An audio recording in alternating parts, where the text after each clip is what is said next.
জয় মা। নমস্কার সকলকে। আমি শুভজিৎ। যারা যারা আমাকে ফেসবুক পেজ থেকে ফলো করো সবাইকে আমার পেজে আরেকবার আমন্ত্রণ জানাই। মা দেখতে পাচ্ছ, মাদের দর্শন করতে পারছ। এই রয়েছেন আমার বড় মা আর এই আমার স্বপ্নাদেষ্টা মনসা বিশ্বহরী। আজকে দু চার কথা ভিডিওর মাধ্যমে শেয়ার করব বলে ভিডিওটা করা। আর আমার ক্যামেরাম্যানও নেই, আমার কোনো প্রমোশনও নেই। একটা ছোট্ট পেজ তৈরি করেছি, পেজটা থেকে মাদের ভিডিওগুলো আমরা ছাড়ি। মায়ের যে পুজো আচার বিধি সমস্ত কিছু যতটা পারি এই পেজটা থেকে আমি দিই। আজকে তোমাদের সাথে শেয়ার করব কারণ অনেকেই কমেন্টস করে জানাচ্ছিলে যে দাদা একটু ভিডিওটা জানাও, আরও লং করো। লং ভিডিওর রিকোয়েস্ট আসছিল যে আমি বুঝতে পারছিলাম না, কারণ আমি কী হিসেবে যে প্রেজেন্ট করব। একজন ক্যামেরাম্যান নেই, একজন বলে দেবার নেই, পথ দেখাবার লোক নেই। তো মায়ের আশীষ নিয়ে আজকে ভিডিও শেয়ার করছি তোমাদের সাথে। তোমরা যেটা জানতে চেয়েছিলে যে তিন মা রয়েছে, দু মায়ের যে আমাদের বাড়িতে যে মারা আসার যে গল্পটা, স্টোরিটা, সেটাই জানতে চেয়েছিলে। তো সেটাই ছোট্ট করে, কারণ একটা ভিডিওর মধ্যে বলা সম্ভব নয়, সেজন্য ছোট্ট করে দু চার কথা বলবো। মেন পয়েন্টসগুলো আমি বলবো। এই যে মা বড়মা রয়েছেন, মা শ্মশানকালী, ইনি আমার ছোটোবেলা থেকে আমার সঙ্গে রয়েছেন। এটার অনেক প্রমাণ আছে। এবারে যখন আমাদের অবস্থা খুব খারাপ ছিল, আমার জন্মের আগের কথা বলছি, আমার মায়ের মুখ থেকে শোনা, বাবার মুখ থেকে শোনা। তো যখন অবস্থা খুবই খারাপ ছিল তখন এই মা মনসা আমার মাকে স্বপ্ন দিয়েছিলেন। এবং আমি ভিডিওতে দেখাবো যে এই যে পুরো বাড়িটা, এই ঘরটা একটা মাটির ঘর ছিল। তো এই মাটির ঘরে মায়ের বাস ছিল, সেটা আমরা কেউ জানতাম না। এই বাড়িটা ছিল আমার দাদু। তো আমার মাকে দিয়ে যাওয়ার পর মাকে উনি স্বপ্ন দেয়, এবং যে এরকম একদিন সাডেনলি স্বপ্ন দেখছে মা। ভোরবেলা আমরা তখন নিচে শুতাম, তখন কারেন্ট ছিল না। তো তখন মশারির নিচে শুয়েছে সবাই। তো এরকম মশারির চারপাশে স্বপ্ন তো দেখছে মা যে উনি ঘুরছেন, একটা বিষধর সাপ ঘুরছে।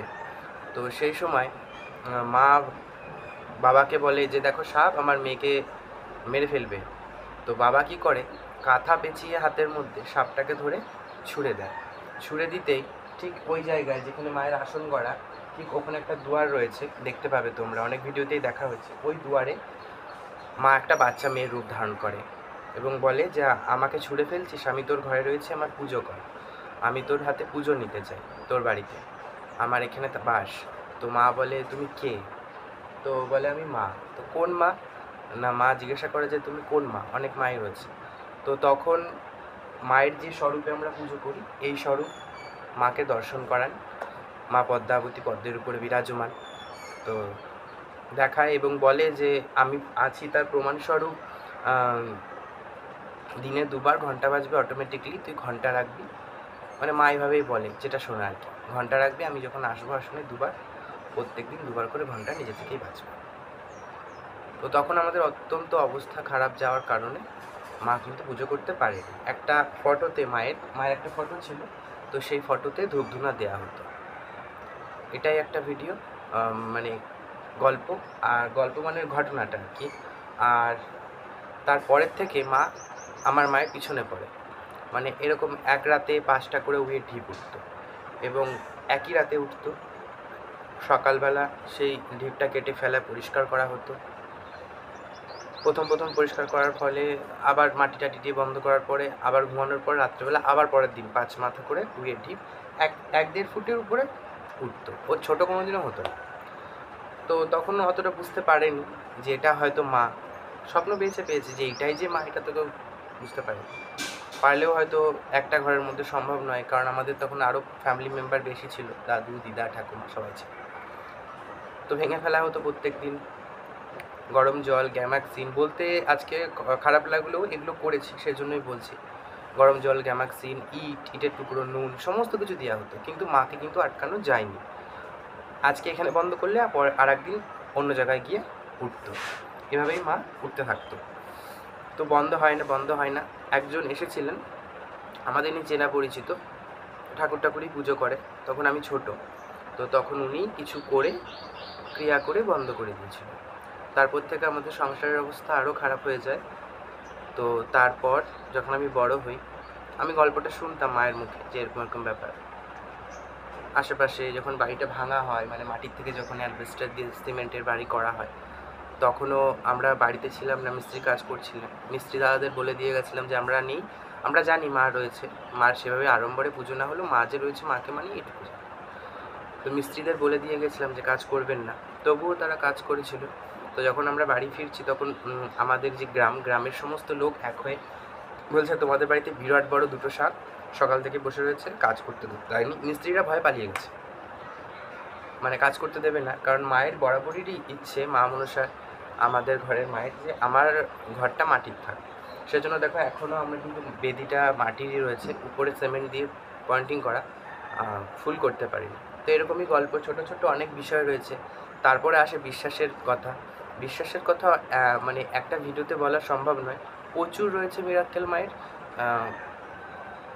এমনও হয়েছে যে এমনই বিপদ এসেছে আমাদের ওপরে, সেটা থানা পুলিশ হতে পারে, লিগেলভাবে হতে পারে। তো মাকে আমরা হয়তো দোষী নয় কোনো কারণে ফেসে গেছি, মাকে বলে মায়ের ফুল নিয়ে গেছি, সমস্যাটা সমাধান হয়ে গেছে। এরকমও হয়েছে, প্রচুর রয়েছে যেগুলো একটা ভিডিওতে। আর নিজের মায়ের ঘটনা, নিজের মন্দিরের ঘটনা কখনো নিজে বলাটা ঠিক নয়। তো আমি শুধু ঘটনাটা বলার জন্যই ভিডিওটা করছি। তোমাদের কেমন লাগছে অবশ্যই জানিও। আর এই বড় মায়ের ভিডিও, বড় মাকে আমি ছোটোবেলা থেকেই করতাম। আর আমার জন্মের আগে একজন ছিলেন, তো যিনি বলে দিয়েছিলেন, একজন সাধক বলা যায়, কারণ তিনি মুসলিম হয়েও মাকে পেয়েছিলেন। আর আমাদের গ্রামের সবাই জানে যিনি কত বড় সাধক ছিলেন। তো তিনি আমার মাকে বলেছিলেন যে তোর পেটে ছেলে আছে, ছেলে আসছে, বামুন বইতে নিয়ে বৃহস্পতিবারে হবে। তো সেভাবেই আমি হয়েছিলাম। তারপরের থেকে আমার মায়ের উপর, মানে জ্ঞান হওয়া অবস্থার পর থেকে আমার মা কালীর উপর একটা টান থাকে, ভালোবাসা থাকে। আমি আর 5টা ছেলে যেমন ক্রিকেট, ফুটবল এসব খেলতে ভালোবাসতাম, আমি মাকে বানিয়ে গড়ে পুজো করতে ভালোবাসতাম। সেটা যাই হোক না কেন, মাটি দিয়ে বানিয়ে কোনো রকম একটা মুখ শুধু সৃষ্টি হয়েছে, একটা জীব সৃষ্টি হয়েছে, জীব বানাতে পেরেছি কোনো রকম, বা কাগজ দিয়ে একটু আলতা দিয়ে রং করে সেটাকে পুজো করছি, মা কালী বলে পুজো করছি। না কোনো মন্ত্র, না কোনো তন্ত্র, সেটাকে নিয়ে সারাদিন ঘুরে বেড়াচ্ছি, গ্রাম ঘুরে বেড়াচ্ছি, কিছু একটা টিন পিটিয়ে বেড়াচ্ছি, না ঢাক এটাই ঢাক, এরকম করে মায়ের পুজো করতো। তো আমার বাড়িতেও খুব সবাই বাধা দিত যে না পুজো করছে, জিনিসটা ভালো না। ওই যে হয় না, ভগবতীকে কেউ আটকিয়ে রাখতে পারে না, যে আসার সে আসবে, যা হবার তা হবে। তো মা হয়তো আমার কাছে আসারই ছিল, সেজন্যই এসেছে। তারপরে মায়ের স্বপ্নাদেশ পায়, এবং সেটা অনেক জায়গায় আমার মা বাবা নিয়ে গিয়ে দেখায়, সেখান থেকে বলেন যে না ভগবান। তারপরে মায়ের স্বপ্নাদেশ পায়, তারপর থেকে মায়ের পুজো শুরু করি। পুজো যখন শুরু করি, ইভেন্ট 1 সপ্তাহের মধ্যে আমি জানতে পারি যে পুজো করতে হবে। আমার কাছে কোনো পয়সাই ছিল না, আমি আর আমার ভাই আছে, তো আমরা দুজন মিলে মাকে বলেছিলাম, মা যদি সত্যি তুই পুজো নিতে চাস তাহলে টাকা পয়সা জোগাড় করে দিস। তো 1 সপ্তাহের মধ্যে ঠাকুর অর্ডার, ঠাকুর নিয়ে আসা, এবং মায়ের ঘট পুজো হওয়ার পর ঘট যে বিসর্জন করতে হবে সেটা হয়তো মাই বলে দিয়েছিল। কারণ আমার বরাবরই ভালো লাগে ঘট বাড়িতে একটু ফুল টুল দিয়ে পুজো করতে। তো পুজো করার পর আমরা ভুলে গেছিলাম বাড়ির সকলেই যে ঘটকে নাড়িয়ে বিসর্জন করতে হবে। হয়তো মায়েরই ইচ্ছে, মা থেকে যাবে বলে আর বিসর্জন করা হয়নি। সেই থেকেই মা আমার বাড়িতে রয়ে গেল। আর মা বলেছিলেন যে রথের দিনে আমার পুজো করবে। আমাদের এই সামনেই শ্মশানকালী রয়েছেন, ওই মাকে ছোটো থেকে মানি, ওখানেই পুজোতে যেতাম, ওখানেই ফুল টুল দিয়ে আসতাম। তো আমার বিশ্বাস যে মা যখন স্বপ্ন দিয়ে বলেছে আমার পুজো করবি, আমি শ্মশানকালী, তখন থেকে আমার বিশ্বাস যে সামনে যে মায়ের মন্দিরে যায় সেটাও শ্মশানকালী। সেজন্য আমার বিশ্বাস যে ওই মাই আমার ঘরে এসেছে। তো সেই বিশ্বাসে আমি মাকে পুজো করি, ফুল জল দিই। প্রচুর ভক্তের কাজ হয়েছে। আর ভক্তদের ভিডিওটা আমি করি না, তার কারণ সবাই সেটা পছন্দ করে না, বিভিন্ন পার্সোনাল কারণ থাকে। অনেক মন্দিরে করছে, আমারও ইচ্ছে করে করতে, কিন্তু সবাই পারমিশন না দিলে করতে পারি না। এবার আশা করছি টুকটাক করে আনবো। মা কিছু মিরাক্কেল ঘটিয়েছে, সেটা তোমাদের সামনে আনবো। সেই মিরাক্কেলটা যদি আনতে পারি, আশা করি খুব ভালো লাগবে, মানে একটা বিরাট মিরাক্কেল, এবং মা প্রমাণ রেখে গেছে। তো সেই প্রমাণস্বরূপ মায়ের মিরাক্কেল ভিডিও, একজনকে মৃত্যুর মুখ থেকে বাঁচিয়ে আনছেন মা। এখনও মা লড়াই করছে, তিনি এখনও হসপিটাল থেকে ফেরেননি। যদি ফেরে অবশ্যই শেয়ার করব, আর প্রমাণটাও মায়ের তার মুখ থেকেই তোমাদের সাথে শেয়ার করব। আজকে এইটুকুই থাক, পরবর্তীতে আরও লং ভিডিও দেব, সাথে সাথে আমার মায়ের ভিডিও তো আসবেই। তোমরা সবাই সাপোর্ট করো, কারণ সত্যি কথা বলতে আমার কোনো লজ্জা নেই, আমি মাকে নিয়ে থাকি, আমারও পেট রয়েছে, আমি ভক্তদের কাছ থেকে কোনো টাকা পয়সা নিই না। যেটুকু কাজের জন্য দরকার হয় জিনিসপত্র সামগ্রী আনতে, মায়ের ফুল বেলপাতার জন্য, সেটুকু আমি চেয়ে নিই। আর মানসিক করলে মানসিক যেটা করে, সেটা ঘণ্টা হোক, ধূপ, বাতাসা যেটা করে, সেটা পূরণ হয়ে গেলে ভক্তরা দিয়ে যায়। মা আমায় আদেশ দেয়নি যে আমি কারোর কাছ থেকে টাকা চাইবো, সেজন্য আমি টাকা চাই না। তো আমারও ফ্যামিলি রয়েছে, মা বাবা রয়েছে, বড় হচ্ছে।